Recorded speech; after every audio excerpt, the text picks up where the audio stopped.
Hey friends, welcome back to my channel. Hope you're all keeping safe and well. This is my roundup for November, and like last time, I've had work going on in the house this month, so I haven't been able to do everything I wanted to do. There were a couple of things I had booked or arranged that I had to cancel because of things going on here. But I'm happy to say that the work is now all done, just the day before I'm filming this, in fact, which is quite a relief.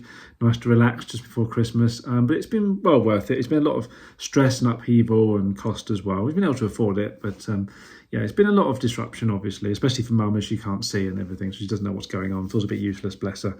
But it did need doing. The kitchen badly needed refurbishing. So that's much safer now. It's much brighter and more modern and everything. Now I've got new units and a new floor and stuff like that. So I'm very glad that's got done despite all the upheaval it's caused.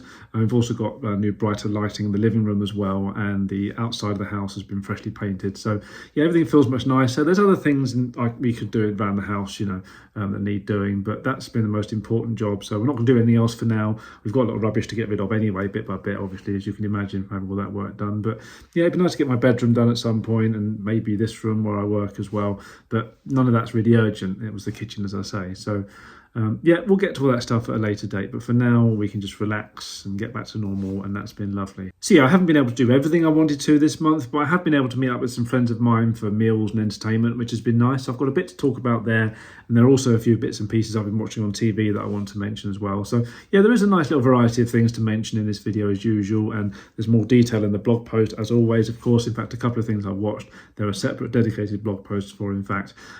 So yeah, there's a fair amount to get through. None of it's sponsored or gifted to appear here. There's a couple of things to do with my friend Emily that she was invited to do as freebies and invited me along as her +1, but all opinions are my own regardless, as usual. So yeah, I'm just going to crack on with it, and I hope you enjoy it. So my first outing this month was to meet up with my friend Simon, because it was his 40th birthday in November. So he came over here for my 40th last year and had a great time. So it was nice to be able to see him for his as well. He and his wife came over, and myself and my friend Claire met up with him, and we had a nice little evening together. So we went to Brown's Restaurant, first of all, which is in Leicester Square, and had a nice meal in there. It's a little bit dimly lit, perhaps. That's the only criticism, maybe. But the staff were very, very friendly and attentive, and the food was lovely. I had sticky barbecue chicken skewers for my starter, and shepherd's pie in red wine with broccoli for my mains, and then the chocolate brownie with honeycomb ice cream for dessert. And it was all very tasty and filled us up very nicely, and I had some nice cider with that as well. And then when we finished our meal, we walked just down the road and around the corner to the Pennine Place building to go to the 99 Comedy Club, which is in the basement there. During the daytime, that kind of entrance is very nondescript. You could easily walk past it and not know there was a comedy club down there some nights. But yeah, when it's open, obviously the doors are open, there are people standing there checking tickets, that kind of thing. So it's easy to spot then. And yeah, it's all down in the basement, sort of down the narrow flight of steps. And it is nice in there though. It's a fairly sizable room. In fact, there's more than one room there because they kind of have overlapping gigs. So, one gig starts, half hour after the other. So you can kind of hear a little bit of laughter in the distance from the other room. And the same acts perform in both rooms. They do a bit in one room and then do a bit in the other room, sort of swapping over, which works quite nicely. They can pack a few people in there, 2 rooms at once. So yeah, we had some nice comfy seats at the back. We didn't need to be near the front, and all the chairs that are nearest the stage are kind of plastic chairs with not a lot of leg room. They're a bit kind of bunched together, but they gave us comfy seats at the back of the room, which is fine. We didn't really need to see what was going on because it's all spoken, really, all the stand-up comedy, so that was fine. The staff were very helpful, and there was a bar, we could get drinks as well. So yeah, it was nice. We were quite comfortable. And the show was hosted by an MC called Julie, who chatted to various audience members each time she came on stage in between the different acts. And there were 3 acts that she introduced, each with a 10-minute interval in between, so you had a chance to use the facilities and get another drink if you wanted from the bar, that kind of thing. And we got to see Darren Harriott, Paul McCaffrey and Ahir Shah, who've all appeared on Live at the Apollo as various other comedy programmes, and each of their sets lasted about 20 minutes or so. So altogether, the whole event lasted about 2 hours, which is pretty good value for just £20 a ticket. I mean, you can't argue with that kind of value. And the comedians are all good, talking about things like living in London, trying to stay healthy, and a little bit of politics, but nothing too heavy on that front. And we found they gradually improved from one to the other. They kind of saved the best till last. So Darren Harriott was good, not amazing, but he was okay. He didn't seem quite as confident, however, as Paul McCaffrey, who was better. And then Ahir Shah is the much more experienced one, which is borne out by the fact that he's the only one with his own Netflix special called Ends, which had previously won Best Show at the Edinburgh Comedy Awards. So he knows his stuff, and he has put together a pretty good show there. It's not something I'd watch more than once necessarily, but it is definitely well worth watching once, partly for the comedy, because he talks amusingly about things like the unexpected interpretations of his name, the difficulties in trying to see a GP, getting married, taking part in a show with other comedians as a teenager, and his thoughts on Rishi Sunak Sunak, that kind of thing. But he also deals with a bit more serious stuff as well when he talks about the importance and benefits of multiculturalism and what it's been like for him to fit in as an ethnic minority in this country with his family. He makes a lot of good points there, a lot of very thought-provoking things, and shares real-life events to kind of explain it and kind of put it into context as well, which is good. And he generally gets a good balance between the serious material and the comedy, which is what you're ultimately watching it for. I think occasionally it kind of strays into feeling a bit too much like a lecture now and again. You kind of want him to get back to the comedy a bit quicker sometimes. But as I say, he does raise some important points. It's well worth listening, even if you only watch a show like that once. But he is very good. He's very confident, as I say, the most confident out of all the comedians we saw that night. But they're all good. It was a very nice night out. It was a lot of fun. So it was a nice way to celebrate my friend's birthday. So yeah, we enjoyed that. It was a nice night out together. And then my other meet-up this month was with my friend and colleague Emily, who very kindly invited me to join her for a couple of things that she'd been invited to review for PR purposes. She's a journalist, so she gets invited to all sorts of things, especially in the lead up to Christmas. She gets invited to all sorts of stuff. And she shares things out very evenly with her family and friends as well as me. So everyone gets a chance to share in the perks of the job, which is lovely of her. So we met up in Greenwich for an afternoon, or Greenwich as it became known for a couple of weeks during the month, to promote the new Wicked movie, which I haven't seen. I will at some point, probably after it comes online. But yeah, I'm looking forward to seeing it at some stage. It's a brilliant stage show, obviously, so I'm hoping the movie will be pretty good. It seems to be getting good reactions from what I've heard so far. But anyway, we had a nice lunch at the Banana Tree, which is a new Pan-Asian restaurant that serves a range of Indonesian, Vietnamese, Malaysian and Thai dishes. And it was really nice with generous portion sizes and lovely service as well. Obviously, we were there on a PR freebie, as I say, so obviously they were going to be nice to us. But nevertheless, it did seem that they really enjoyed their job, the staff. In particular, a shout out to a very friendly and attentive lady called Sylvia, who looked after us really well for most of the meal until our shift ended and another lady took over, who was also very nice and helpful. So we were treated very, very well. And we began with some prawn crackers, served with a sweet chili dip, which were very Moorish. I could have eaten loads of those in a row. And we each had a pina colada cocktail as well, which was very nice and refreshing. And they do a 2-for-1 offer on cocktails in there, as long as they're both the same one. And then for starters, I went for the steamed chicken dumplings, which were chicken and vegetable dumplings served in a garlic and herb sauce. And I love chicken, so that was very nice. And then for the main meal itself, I went for the legendary beef rendang, as they call it. And they also describe it as the king of curries on their menu. So I had to see if it lived up to that kind of name, because I like a curry and I like my meat, so it sounded ideal. And while I wouldn't necessarily go as far as legendary, it was certainly very, very nice. It was delicious, with lovely tender chunks of beef and a creamy coconut-based sauce and a huge ball of jasmine rice on the plate next to it. So I was very pleasantly stuffed after all that. It was very, very nice. And then I still managed to find a bit of room for dessert later on, though, because we kind of sat and waited a little while and was able to free up a little bit of room for dessert. So I had the coconut-stuffed green Thai pancakes, which is very, very nice. The taste of the caramelised roasted coconut inside the rolled pandan pancakes was lovely, paired with the refreshing vanilla ice cream on the sides. That worked really nicely. And then we also had another cocktail as well. We went for the lychee martini this time, which had a bit of pineapple in it and gin and lychee liqueur, passion fruit and vanilla, which is also nice. But I think I prefer the pina colada if I have to choose between the two. But it was still very nice, that one as well. So we were very pleasantly full after all that. And therefore, it was just as well that we only had a very short distance to stagger just down the road to our next destination, which was the Greenwich Theatre, to see their pantomime for this year, which was Dick Whittington and his cat. This is a relatively small, intimate local theatre, so it's not up there with like the Palladium in terms of the panto they do. But it was still a lot of fun, the show. It was still a very enjoyable family affair. You know, there's little jokes in there for the adults as well as plenty for the kids, and some interaction and stuff like that, and very colourful sets and things. It was really, really good. It tells the story of Dick Whittington, who has travelled to London with his talking cat Tommy to seek his fortune, and they meet a baker and an alderman and the alderman's daughter, who Dick falls head over heels in love with, and they persuade the baker to take them on as new staff so they can kind of start to earn some money.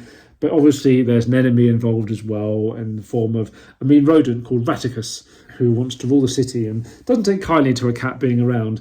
So with the help of his assistant, Muffy Mouse, he hatches a plan to try and force him to leave. But then Dick and Tommy are thrown a lifeline of a time machine, thanks to the spirit of the Bobels, to kind of go back and try and fix things. And there's a major change in the course of history as a result. So our heroes then have to find a way to defeat the rat and set things back to normal. And yeah, it's just 2 hours of good old-fashioned silly fun, really. It's very, very enjoyable.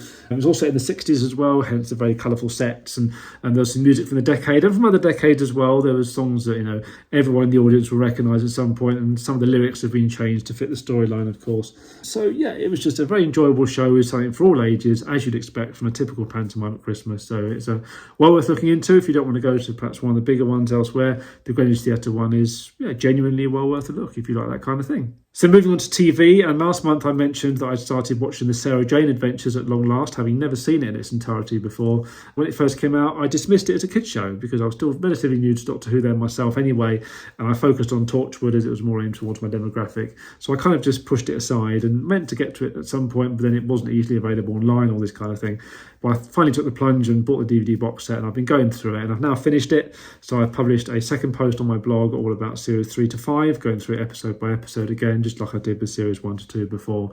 And I'm really glad I watched it all. It is a lot of fun, and there's a lot of great humour in there, and adventures and aliens, and it also deals with some harder hitting issues as well, like divorce and anxiety and death and various other things. So yeah, it's a nice mixture of stuff. There's definitely something in there for everyone. It's just a lot of fun, really. Ultimately, that's what it comes down to. There's some great guest stars in there as well, including a couple of doctors, of course, David Tennant and Matt Smith. And there's some nice extras on the DVDs as well, including the original version of Pyramids of Mars. There was a Tales of the TARDIS version of that broadcast earlier this year, which was the first time I'd seen the story. That was with updated effects, and it was kind of like an omnibus edition. But on the DVD, they've actually got the original version split into its different parts. So you can see where the cliffhangers are and the original effects, that kind of thing. So it's kind of nice to see that. And there's a nice tribute film on the final disc as well to Elizabeth Sladen, and I've seen some lovely tribute documentaries about her online as well, because she is very sadly missed. She was such a wonderful actress, but she has this wonderful legacy that she's left. She thrilled a generation of fans back in the 70s when she was in Doctor Who, and then she's attracted a whole new generation of younger fans in more recent years, which is very impressive. Not a lot of people can say they've done that. So yeah, she was a brilliant actress, very sadly missed, but I'm very glad I've finally seen that show in its entirety. So Torchwood will be my next one. Not yet, I'm going to wait till the new year before I get onto that. There's other things I want to watch first. But yeah, Sarah Jane Adventures is ticked off the list, so go and check out the 2 blog posts for that, which I'll link in the description below. And another blog post that I've done is all about Tim Vine's DVDs, because he's had a new one out this month called Breep. And he's just a brilliant stand-up comedian. He crams his shows full of rapid-fire one-line gags and puns, and there's lots of clever wordplay in there. He's very good at that kind of stuff, and lots of amusing props and silly songs as well. He's even held the Guinness World Records for the most jokes told in an hour, and has picked up the award for the funniest joke at the Edinburgh Fringe on a couple of occasions. He's very good, and I've binge-watched all his DVDs this month because I've got them all, so I thought I'd go through the whole lot. It's a good excuse to write about them as well. And the fact that I haven't got bored of him despite going through them all is credit to his originality, because every single show has different jokes in it. Occasionally in later shows he'll pull out a couple of old favourites, but you don't really notice or care about that because he picks the best jokes when he does that anyway, so it's very, very rare he does that. If he does repeat old stuff, it's often in the encore when the audience ask him to repeat Pen Behind the Ear or the Family Holidays song or something like that, which if you know him, you'll know exactly what I'm talking about. And he has some nice extras on his DVDs as well. Most of them have commentaries, and he's very kind of open and honest about the show, what works, what doesn't, how he makes his props and how he thinks of things, and even comes out with new jokes that didn't make it into the show and all this kind of stuff. So they're well worth listening to if you want to find out more about his acts. And then there's video diaries, and there's some short comedy films that he's made with his friends like John Archer, and Nina Conti's in one of those short films, in fact. I think I prefer his stand-up comedy to his kind of short sketch films, but they're still worth a look anyway. And then there's little videos for some of the songs as well. He's done special little dance videos, pop videos for them, and other little random bits and pieces as well. So yeah, all of his DVDs have a nice variety of material on them, both in terms of the jokes he tells during the show, and he crams a hell of a lot into an hour, which is always very impressive, especially in terms of how he remembers it all, and also the extra features that he crams in on the side as well. So they're all nice to look through. And it's also lovely that he's one of the few stand-up comedians who are still releasing DVDs, because a lot of them are sticking things online now instead. So yeah, it's been nice to go through all of his shows, and I've written a blog post just giving brief descriptions of each show and the extra features on each DVD, because there's not really a lot to say about each one because there's such a variety of jokes. There's no kind of overarching theme to a lot of his material, so I can just pick out just a few of the key things in each case. But yeah, go and check that blog post out if you want to find out more about his different releases. And then finally on the TV, apart from regular things I watch like The Last Leg, Have I Got News For You, QI, that type of thing, Taskmaster also deserves another mention, partly because of Series 18, which is now finished. That was a triumph as usual. Rosie Jones, Jack Dee and Emma Siddy were my favourite contestants, but Andy Zaltzman and Babatunde Aleshe were very good as well, because they all had such different personalities, and the tasks were very inventive as always, so it was a lot of fun, great banter between them and everything. But then just as that series came to an end, a new spin-off started in its place called Junior Taskmaster, which gives children a chance to have a go. And this is hosted by Rose Matafeo with her assistant Mike Wozniak, and they make a great pair. They've got great banter and chemistry and humour together. And the children have also been very carefully chosen on auditions, clearly, because they really get the show. They're really creative. They have distinctive personalities, and they even argue back in the studio now and again about decisions that are being made, or they argue with Mike during the tasks, or they'll argue about what the contestants have been doing in case things shouldn't be allowed or whatever. But it's all very friendly as well. The tone is much softer, obviously, than it would be with Greg Davies talking to the adults. Rose isn't quite so harsh on them or anything like that. She's a bit lenient with some of the decisions, and that's totally understandable, totally fine. It's the chemistry between everyone and the creativity that makes it work, and that is very much there. It's still very much the taskmaster you know and love in that respect. The only other real big change is the fact they don't have the same 5 contestants across the whole series. So you have 5 heats with 5 new players in each. That leads to 2 semi-finals and then a final to determine the final winner. But other than that and the general tonal shift, it's no different to the adult taskmaster, to be honest. It's just as much fun. I didn't know what to think when they initially announced a junior taskmaster. I didn't know how much they'd change it, but to be fair, they've kept the format as much the same as they possibly can, which is brilliant. So it still works really well. It's interesting to see the kids having a go. So well done to them and fair play to them. It's great to see them getting involved. And that is it. That is all I have to mention for this month. So I hope you enjoyed that and found bits and pieces of interest in there as per usual. Obviously, with Christmas coming up, I've got various bits and pieces arranged, and now there's no more work being done on the house. I've got the freedom to go out and do stuff now. So I'm going down to Devon for a couple of days to see some more friends of mine, have a meal with my work colleagues, which will be lovely. And then I'm also going to Emily's office Christmas party as well, because I'm a support worker. So I've met her colleagues once before, but I'm now going to the offices for the first time to see them there. And we've got a little event planned that I've been helping Emily to set up, so that'll be fun. I've also been invited to an exhibition later this month that I was meant to go to last month, but I had to cancel because of the work going on. So hopefully I can get to that this time. And yeah, there might be other bits and pieces I go out and do, because I've got a big swathe of time off over Christmas, which is nice. And obviously there'll be lots to watch on TV as well and online. And I'm well aware of everything that's coming up already. I've seen all the press releases and stuff on social media, and I'll be getting the TV guide very soon. So I'll be completely on top of everything that's on TV and radio and online. I'll know what I can choose from, and yeah, anything I really particularly like, I'll mention in my next post as always. So yeah, I won't be bored. There'll be plenty of entertainment to keep me occupied as always at this time of year. So yeah, it's just gonna be a nice relaxing Christmas, especially as I say, with the work having been done. It just feels like we've earned this Christmas. We've earned the right to kind of celebrate and just relax. It'll be lovely. And I hope you have a lovely Christmas, whatever you're getting up to. If it's a hard time for you at the moment, then I hope you have a comfortable Christmas in some ways at least, and then I hope that things get better in the new year.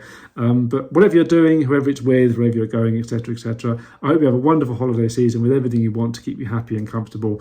This will probably be my last vlog for the year. I may well do 1 or 2 other videos if anything catches my eye that are of interest that I want to share with you during the festivities, but this will be my last vlog, I think. And there'll be other little blog posts I may well do, but we'll see. But in the meantime, I hope you have a wonderful holiday season, whatever you're going to get up to. And yeah, that is it. So I'll leave it there. So thank you very much for watching. Don't forget to like, comment, subscribe as per usual. Have a wonderful Christmas and New Year. And I will see you for another favourites video in 2025. See you then. Bye for now.